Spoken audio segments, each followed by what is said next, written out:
Salut à tous, c'est l'épisode 27 et aujourd'hui on va parler de transhumanisme. Bienvenue pour ce nouvel épisode. Je suis très content de vous retrouver comme chaque semaine. On va passer un petit moment ensemble et ça sera l'occasion pour vous de pratiquer votre français, plus particulièrement d'améliorer votre compréhension orale du français. Je sais que pour beaucoup de personnes, c'est assez compliqué de comprendre quand les Français parlent. Ils parlent très vite et on a un peu l'impression qu'il s'agit d'une autre langue parfois.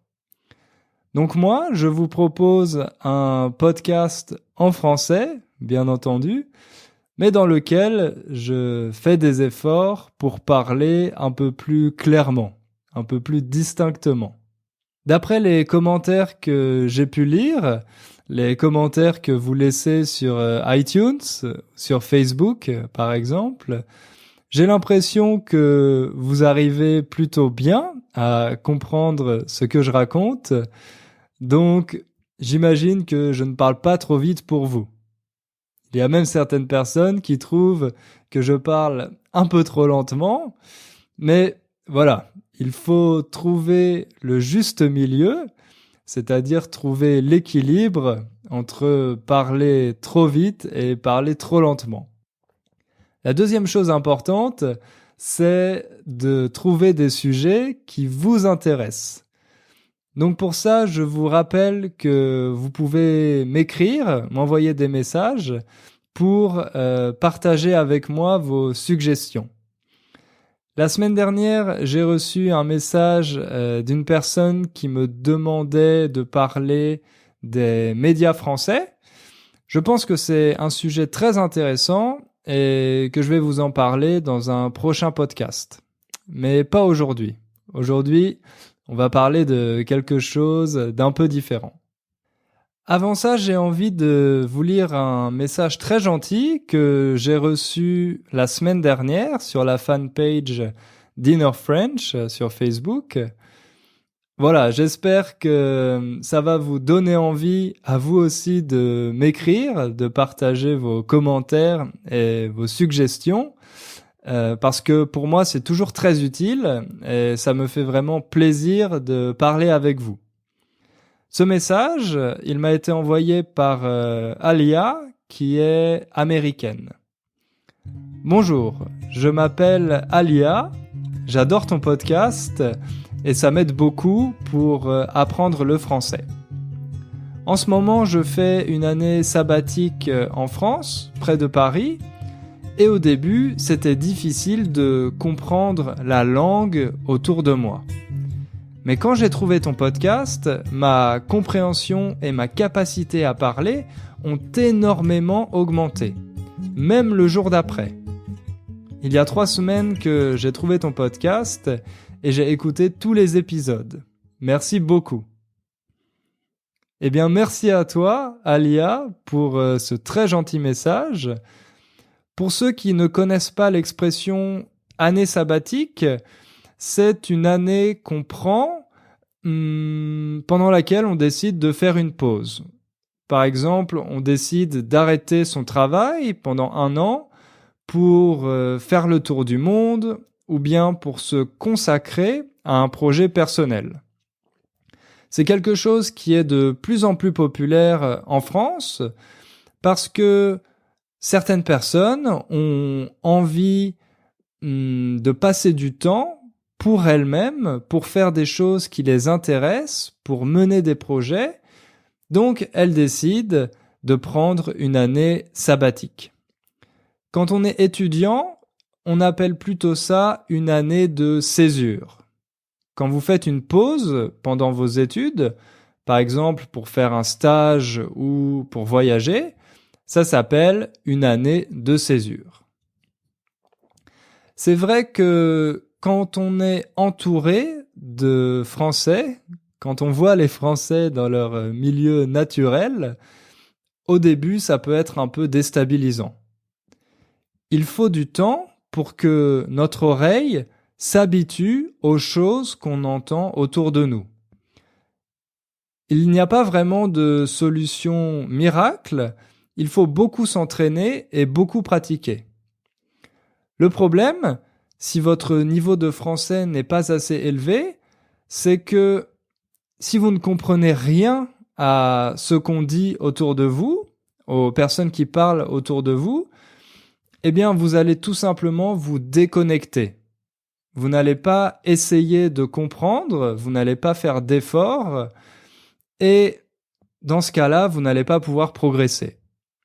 C'est pour ça que je pense que mon podcast est une bonne solution intermédiaire, parce que grâce à ça, vous pouvez progressivement, petit à petit, vous habituer à écouter un français parlé, en l'occurrence moi, et ensuite, une fois que ça devient trop facile pour vous d'écouter ce podcast, vous pouvez passer à des contenus, à des ressources qui s'adressent directement aux Français. Et ensuite, après quelques temps, par exemple si vous écoutez la radio française ou si vous regardez des séries françaises, votre oreille va s'habituer, vous allez vous habituer aux structures et aux expressions françaises, et voilà, ça va devenir quelque chose de plus facile pour vous et de plus naturel.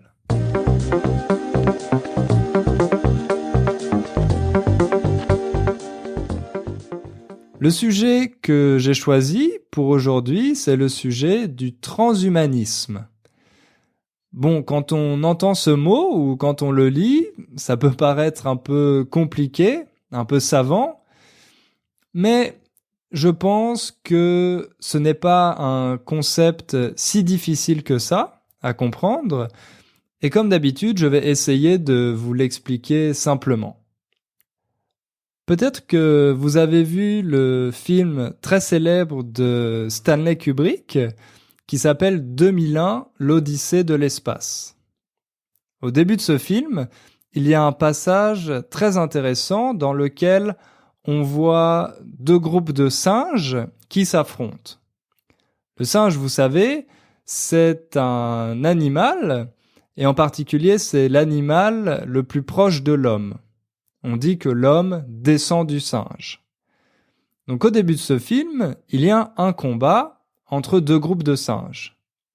Et le groupe qui gagne ce combat, c'est celui dans lequel les singes ont utilisé des objets comme des armes. Ils ont pris les os d'un animal mort et ils s'en sont servis comme des armes. Grâce à cet outil, eh bien, ils ont pu dominer, ils ont pu vaincre le deuxième groupe. C'est très intéressant que le réalisateur montre ça au début de son film, parce que c'est une étape qui a été très importante dans l'évolution de l'homme. Quand l'homme a commencé à utiliser des outils pour faire des choses dont il n'était pas capable simplement avec son corps. On peut penser aux outils pour faire le feu, par exemple, une chose qui a été essentielle dans le développement de l'homme et de la civilisation.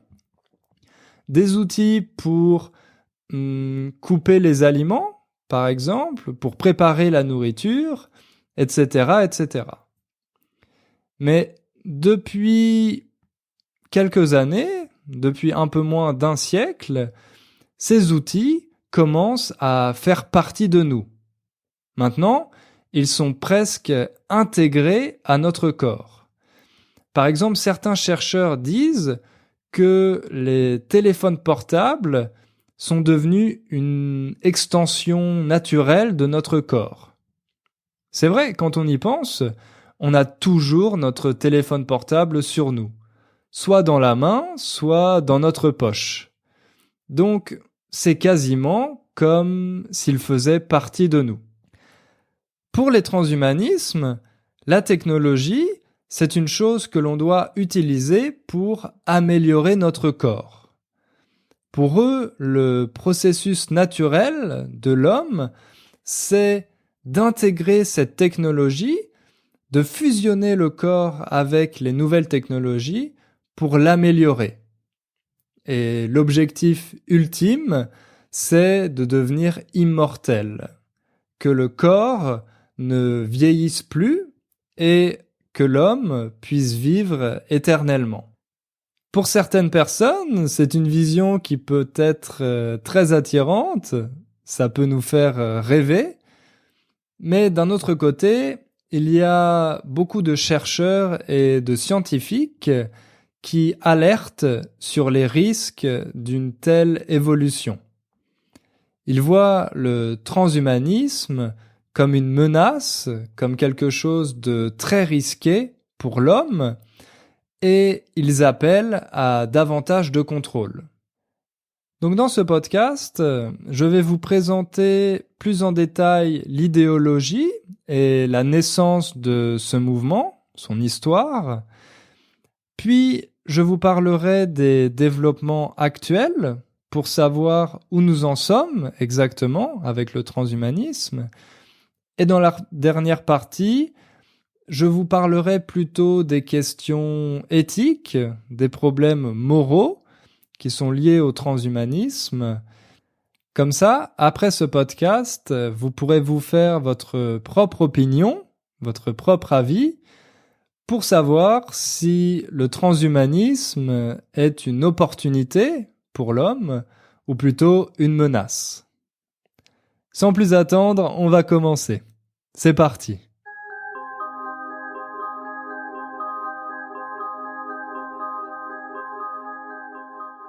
Pour commencer, comme je vous l'ai dit, on va parler un peu plus en détail de l'idéologie derrière le transhumanisme et de son histoire. Le transhumanisme, c'est un mouvement culturel et intellectuel international qui est né dans les années 80 aux États-Unis.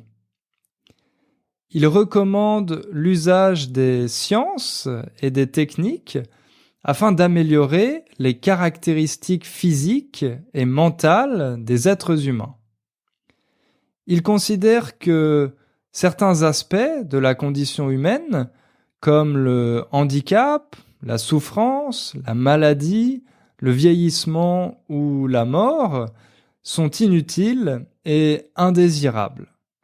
Donc vous comprenez, ici il y a l'idée que l'homme est mortel et que cette mortalité est quelque chose que l'on peut maintenant dépasser grâce aux technologies et aux innovations. Les transhumanistes pensent que la mort, c'est une chose du passé et que maintenant, l'homme est capable de devenir immortel en intégrant les technologies à son propre corps. Ça peut vous sembler être de la science-fiction, ce que je raconte, mais il y a des entreprises et des chercheurs très sérieux, avec beaucoup de moyens, qui travaillent sur ces questions. Le transhumanisme, ça n'est pas simplement un fantasme de personnes fans de science-fiction, mais c'est une chose qui est vraiment sérieuse et qui est en plein développement. Si on s'intéresse un peu aux origines philosophiques du transhumanisme, sachez qu'elles remontent à la Renaissance. Ce progrès de l'homme, de l'humanité, c'est une notion qui était centrale au moment de la Renaissance, donc au XVe et XVIe siècle en Europe.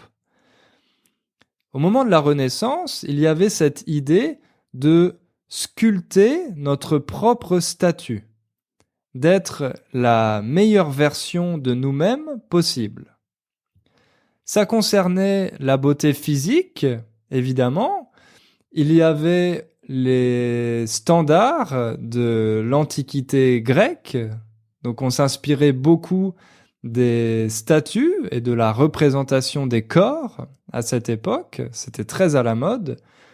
Mais il y avait aussi la question de la connaissance autrement dit, de notre intelligence.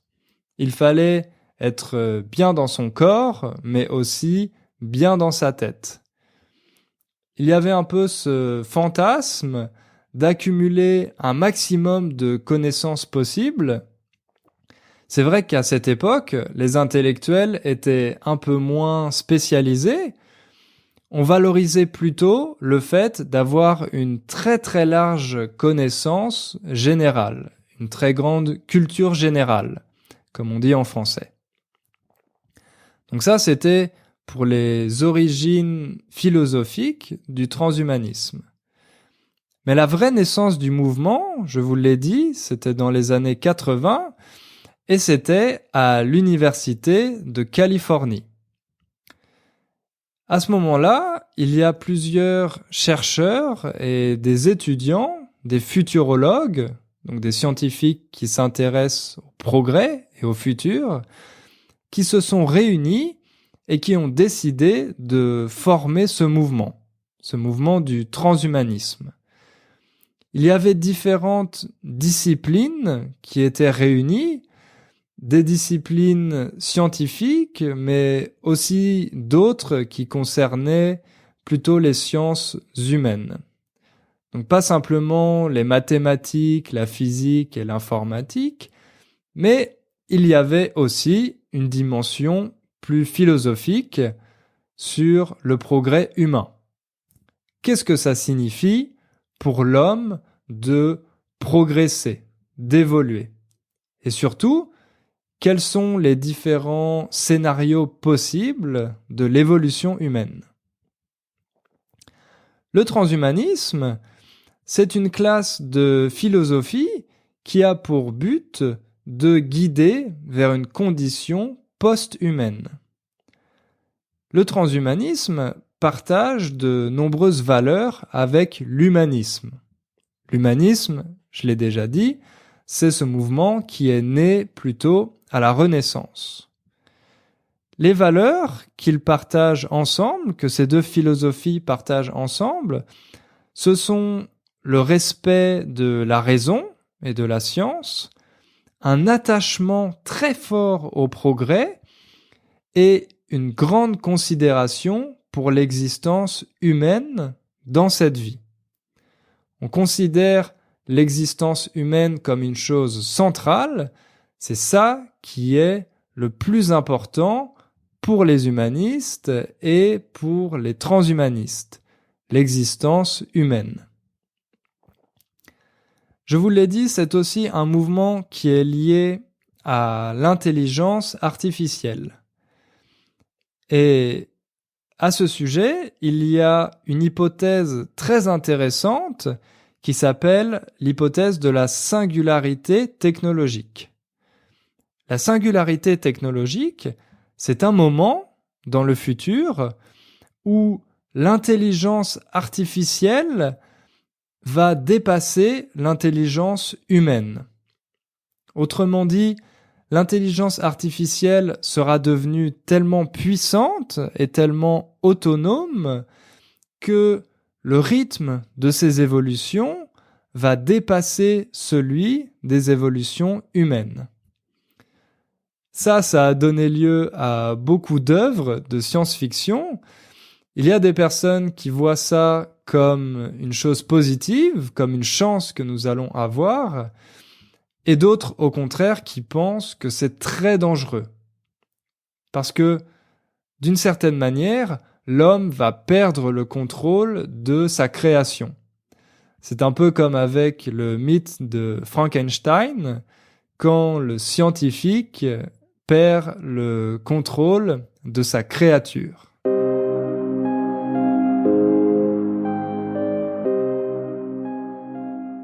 Maintenant que vous connaissez un peu mieux les origines philosophiques du transhumanisme et surtout ses valeurs, ses ambitions, on va se demander où en est le transhumanisme actuellement.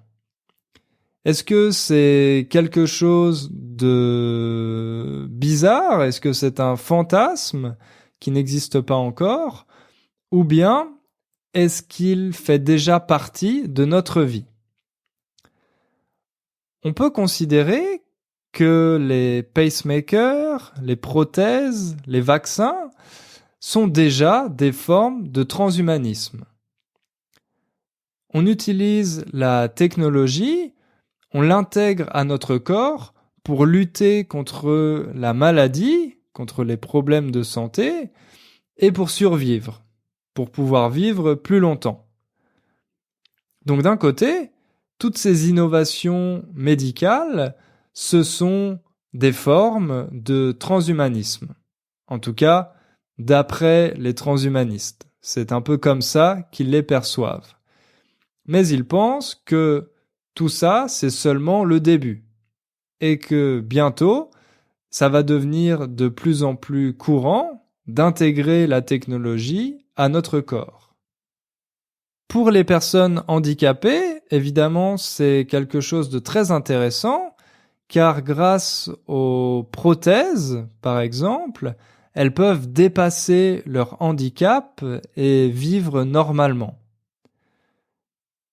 Il y a des innovations maintenant qui peuvent être directement reliées au cerveau et des personnes handicapées peuvent contrôler, par exemple, une main artificielle directement avec leur cerveau. Il y a un autre exemple qui est passionnant à mon avis, c'est celui d'un artiste qui s'appelle Neil Harbisson et qui est né avec un daltonisme absolu. Le daltonisme, vous savez, c'est cette maladie qui fait que l'on est incapable de voir les couleurs. Tout ce qu'on voit, c'est en noir et blanc, un peu comme dans les vieux films. Donc cet artiste est né avec ce problème. Il n'a jamais vu de couleur de sa vie. Mais depuis quelques années, il a relié une petite caméra installée sur sa tête directement à son cerveau. Cette caméra, elle détecte les couleurs et elle les associe à des notes de musique dans sa tête. Autrement dit, quand Neil Harbisson voit un arbre, par exemple, et la couleur verte, eh bien, la caméra associe cette couleur à une note de musique, et lui, grâce à ça, il est capable de voir les couleurs. Évidemment, il a dû apprendre les noms pour savoir à quelle note de musique correspond quelle couleur, mais grâce à cette technologie, grâce à cette innovation, il a, d'une certaine manière, dépassé son handicap. Je vous ai dit qu'il y a des entreprises très importantes qui s'intéressent à ce sujet, et l'une d'entre elles, c'est Google. Il faut savoir que Google est très engagé sur le sujet du transhumanisme. Il y a quelques années, ils ont créé une deuxième entreprise qui s'appelle Calico. Plus précisément en 2013. Calico, ça veut dire California Life Company, et le but de cette entreprise, c'est de tuer la mort, de lutter contre le vieillissement du corps humain. Ils ont un site internet, vous pouvez aller le visiter, et vous allez voir très clairement leurs ambitions. Mais malheureusement, il n'y a pas de description précise de leurs activités et ils ne partagent pas non plus vraiment les résultats de leurs recherches. Donc c'est assez obscur et on ne sait pas exactement ce qu'ils font.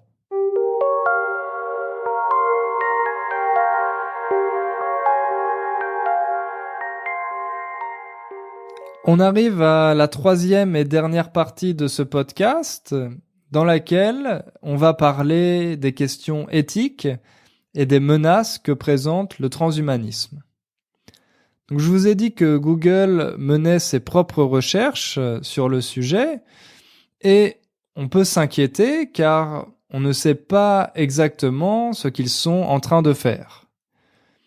Plus généralement, dans la Silicon Valley, en Californie, il y a une certaine forme d'égocentrisme des chefs d'entreprise. Généralement, ce sont des personnes assez jeunes qui ont réussi à créer des entreprises qui maintenant valent des milliards de dollars. Donc c'est un peu normal pour ces personnes de penser qu'elles sont les maîtres du monde. Mais c'est aussi dangereux. C'est dangereux parce que quand on a tellement d'ambition, on a l'impression d'être tout puissant et de pouvoir jouer à Dieu. Ce qui est surtout dangereux aussi, c'est la concentration du pouvoir entre les mains de quelques individus. Vous savez sûrement que l'entreprise Apple gagne autant d'argent que certains petits pays. Autrement dit, c'est une entreprise qui a énormément de pouvoir et face à laquelle l'autorité des gouvernements est de plus en plus faible. Comme ce sont ces entreprises, ces géants de l'informatique, comme Apple ou Google, qui innovent, qui font ces recherches dans le transhumanisme, on peut penser qu'elles vont avoir le monopole de la santé dans quelques années. Ça veut aussi dire que tout le monde n'aura pas le même accès à ces technologies. Comme ce sont des entreprises privées qui veulent créer des bénéfices, eh bien, elles vont vendre ces technologies à un certain prix et certaines personnes ne pourront sûrement pas se les permettre.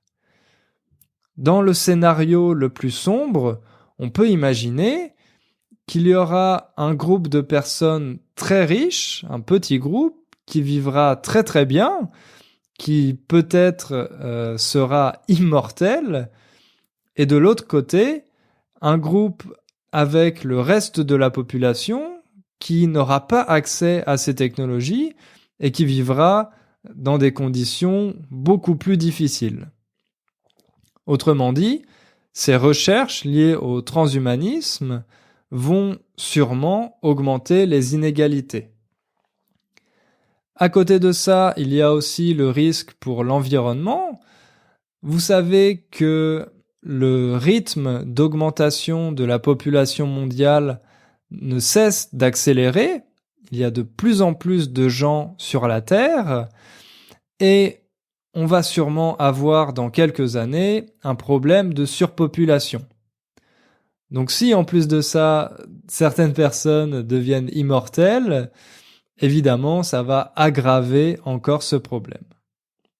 La dernière menace dont je voulais vous parler, c'est celle qui concerne l'intelligence artificielle.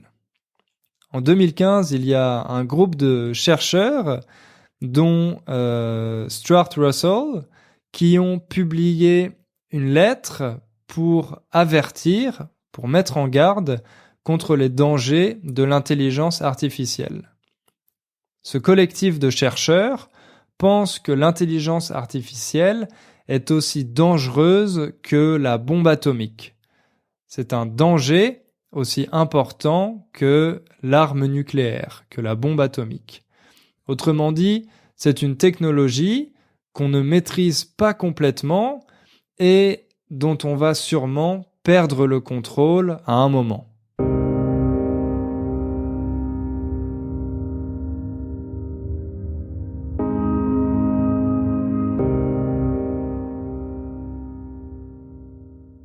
Ok, c'est la fin de ce podcast.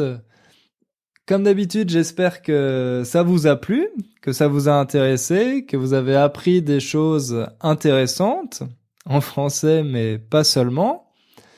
Et si vous voulez chercher plus d'informations sur le transhumanisme, je vais partager quelques liens d'émissions françaises que vous pouvez regarder sur Internet, qui, à mon avis, sont vraiment passionnantes. Comme ça vous permettra d'en apprendre plus sur le sujet et aussi de regarder des vidéos en français. C'est tout pour aujourd'hui. Si vous aimez ce podcast, je vous invite à laisser une évaluation sur iTunes ou sur l'application de podcast que vous utilisez. Comme ça, moi, ça m'aide à avoir plus de visibilité et à pouvoir aider de plus en plus de gens à apprendre le français. Merci pour votre attention et on se retrouve la semaine prochaine. À bientôt!